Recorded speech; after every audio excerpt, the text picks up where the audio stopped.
Sean, welcome to Whitstable and the Oyster Store. It's nice to see you here. If I can start by asking you about the most recent album, The Only Good Addiction Is Love. It opens with the title track, which to me sounds like a very different Sean Taylor from the one that left us with River from your previous album.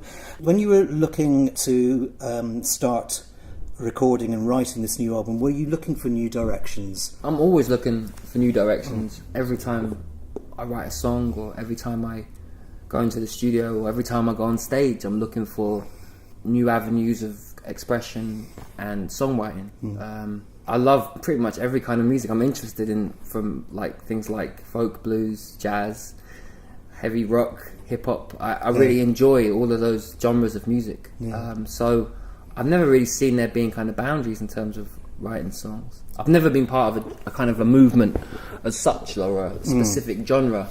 I've always kind of been in between, which is I like being in between. Well, it's quite interesting in terms of radio. You'll hear you on sort of like Paul Jones' Blues Show, but you'll be on the folk, and you'll be on Bob Harris with New Country and things like that. So you seem to have quite a broad base of people that are interested in hearing what you want to do as well. Absolutely, and it's nice that that's happening more and more. And I think that all of those shows you mentioned play such a great array of music anyway.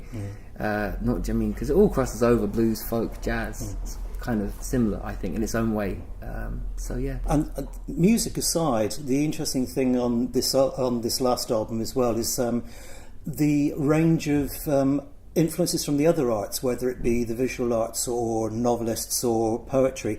When you're songwriting, are all the arts interconnected in your brain? Can you feel that they all sort of like have an influence on each other? They do, and I think something like painting, which I'm not in any way a student of, I've found really interesting in the last few years, because I've gone more and more to galleries and tried to sort of do as what everyone does, is go to an art gallery and look at paintings and try and understand what you're looking at. And because I'm not a student of painting, I've had to sort of learn my own way of experiencing the paintings. So I've really enjoyed that, because I find sometimes when I go to a gig or I listen to music, I'm just looking at every element of the music, and I'm dissecting everything and trying to use it. Sometimes it becomes not fun to listen to because I get obsessed with the bass player's riff or something.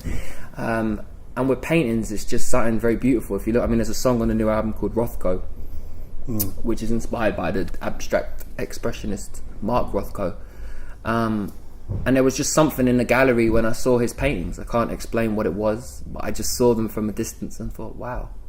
And I didn't have to explain it. I didn't have to say why. I just thought, I really like that. And there's something that I'm finding more and more inspiring around different arts, to just let my brain wander.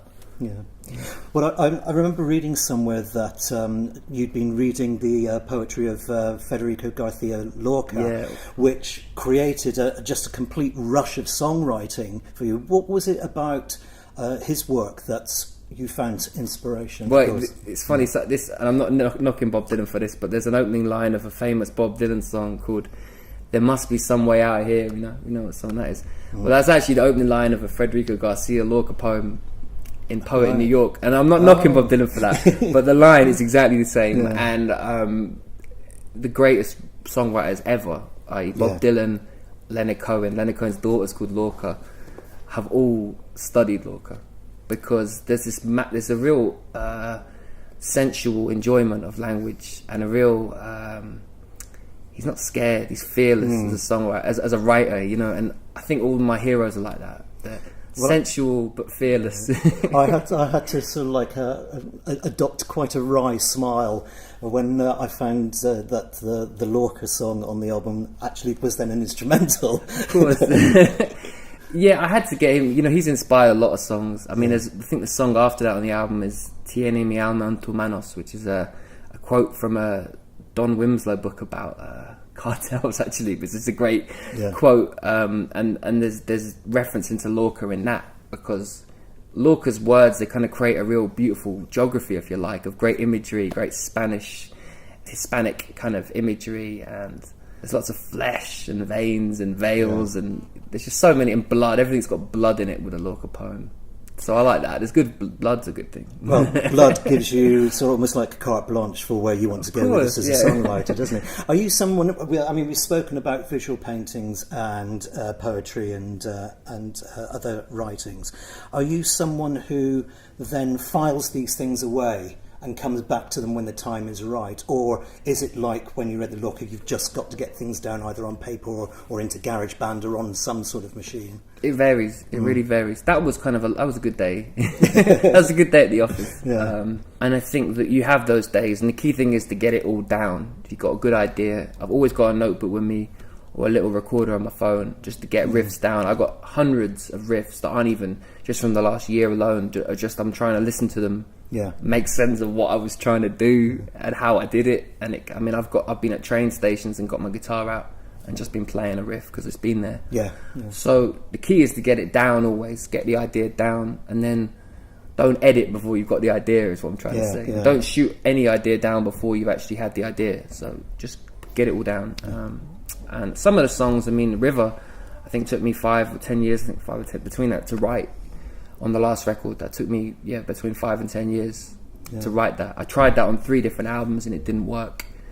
And finally, I got it right. And I think that's the key thing. Just keep these ideas down, keep everything down. Gradually, it's like a jigsaw puzzle. The songs happen and you don't even know it, but then you record it and then you know. And if it's meant to be, absolutely. Meant to be. And sometimes you can't. Don't ever force it. That's one thing. I've done a few workshops recently on songwriting, and I've just said don't ever force a song, because if you do, people will know about it. Yeah. So it's got to be natural, always.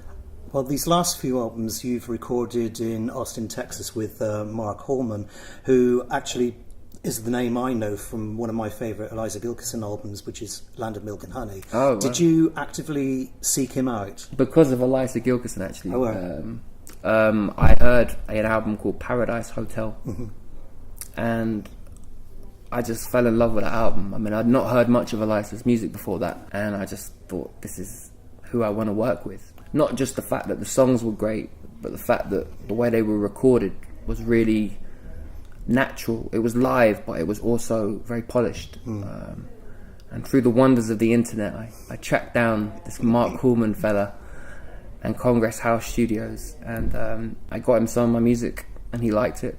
And we went and made a record called Love Against Death.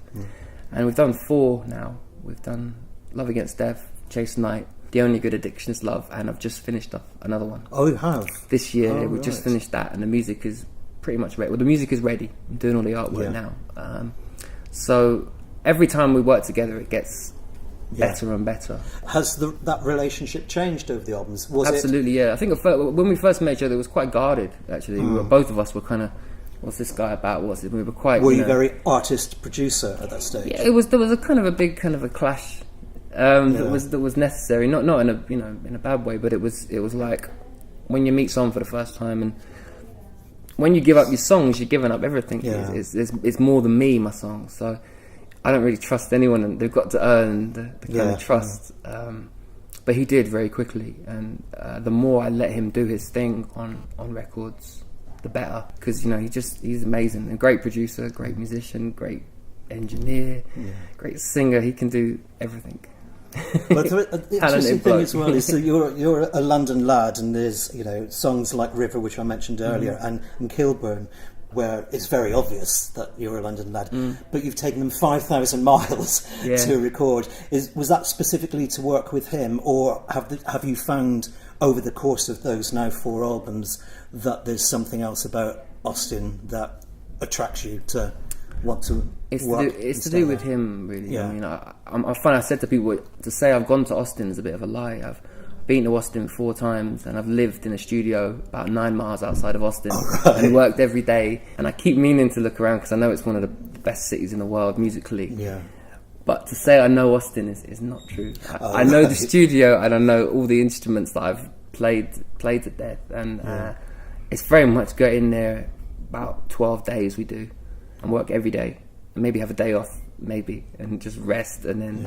But it's very intense, and by the end of it, we've kind of drove each other mad. Yeah. But do you prefer that way of working? Yeah, So absolutely. you just get it done Absolutely. as live and as immediate as possible. For now, yeah, and for those records, I think it was what I wanted to do, Yeah. and the songs dictate that, and that's how it always works for me. The songs always dictate how I'm going to record.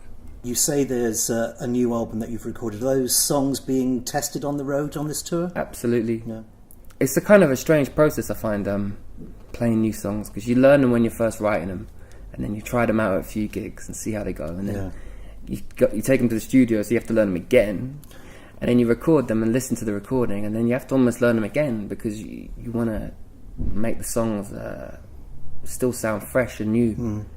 So yeah, there's about half a dozen songs I'm going to do that are new. So I've been playing quite a lot and loving playing them, because they're fresh at the moment. So I'm still learning them again, which is really exciting. And is there a timetable for the release of the next album yet? I think the beginning of next year, that's the plan. I've got a bunch of shows lined up next year in Europe again, early February to April, and I'm working on different things at the moment, different visual things, like a few films around the new songs. I love doing that. The song River you mentioned has a great film by an Irish director called Colin McCarthy, and I really love collaboration with other artists, letting filmmakers loose on my songs and giving them no instruction. Well, it's lovely to see you here in Whitstable, Thank you. and we certainly wish you all the best for the new album, and long may you continue making great music. Thank you very much. Brilliant. Thanks very much, Sean. Thanks a lot.